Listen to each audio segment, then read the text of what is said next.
Greetings from the Northwoods of Michigan's Upper Peninsula. I'm Natasha, your plant-centered lifestyle guide, and for those of you who are tuning in for the first time, just know that at the end of this video, there is an explanation of plant-centered living.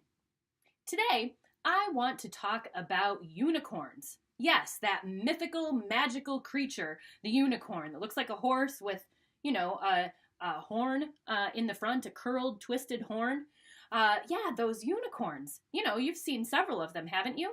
Well, I know that I've run into quite a few of them in the work that I do. Oh, you mean you've never talked to a unicorn? You'd be surprised. There are quite a few of them out there, actually. Now, all kidding aside, let me explain what I'm talking about. And that is, I can't tell you the number of people that I run into who get into a conversation with me because they know that I'm plant-centered, and they ask questions, or perhaps they don't know I'm plant-centered, and they're talking to somebody else about the way that they eat. And very often, here's how the conversation goes. I explain to whoever it is or in the conversation that we really need a lot less protein than we have been led to believe. And the person will say, oh, yeah, I totally agree with you. Yep, you're absolutely right. But I actually need more protein than most people. Because when I don't get enough protein, I get shaky, or I get weak, or I just don't feel very good. I've tried even vegetarian before, and my energy's just lagged, and I just can't get enough protein. I know other people can do it, but I just need more protein. Well, folks, that just really isn't the case. It would be very difficult for you to find a case of protein deficiency here in the United States in an individual that is getting enough calories. So they actually are getting enough calories to sustain them at a healthy, optimal amount for their body weight. And it would be hard for you to find somebody that is deficient in protein.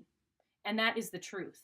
What's happening here is that we have a culture that tells us that we need way more protein than we actually need.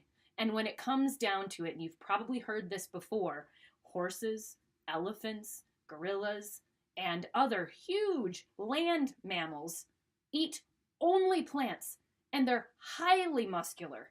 And they have great agility or speed or whatever their bodies are designed for. And they eat only plant sources of protein. And so I'm not trying to belittle anyone or make anyone feel stupid, because I certainly would never want to do that. But we do have an issue in our society with these unicorns. And there are quite a few of them wandering around out there thinking that they are somehow special and have more of a need for protein than the general population. So please do your research when it comes to protein, and realize that protein is a macronutrient.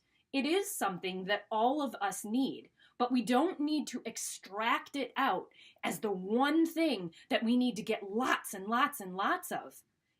A few years ago, it was fiber. All the boxes in the grocery store said with added fiber. Now it's protein. I mean, for goodness sakes, they are even saying on vodka bottles with added protein. I kid you not. It's because it is a huge moneymaker right now. And people are adding protein to just about everything they can think of. So again, please realize that you are not a unicorn. You are indeed special, but you do not have a higher need for protein. What you do need to do is take a look at what you are eating, and probably somewhere in the array of things that you're eating that you might be deficient in something, or perhaps you are eating too much of something. Maybe you're just not eating balanced, and that's why perhaps you haven't felt like you've had the energy that you needed. Maybe you aren't getting enough fruits and vegetables, those fresh, leafy greens. Perhaps you haven't incorporated beans or seeds, nuts, whole grains into the way that you eat. And once you do that and you're eating whole, unprocessed foods, then you are, in fact, going to be getting all the protein that you need. So please, again, hopefully this will help you to have a new lens to look at the idea of protein when you compare that to saying that a person who thinks that he or she needs more protein is in fact a unicorn. It's just my way of making light of the situation and helping to draw attention to the fact that we live in a protein-obsessed nation. Thanks for listening. Hope you have a great week. I'll talk to you soon. Take care.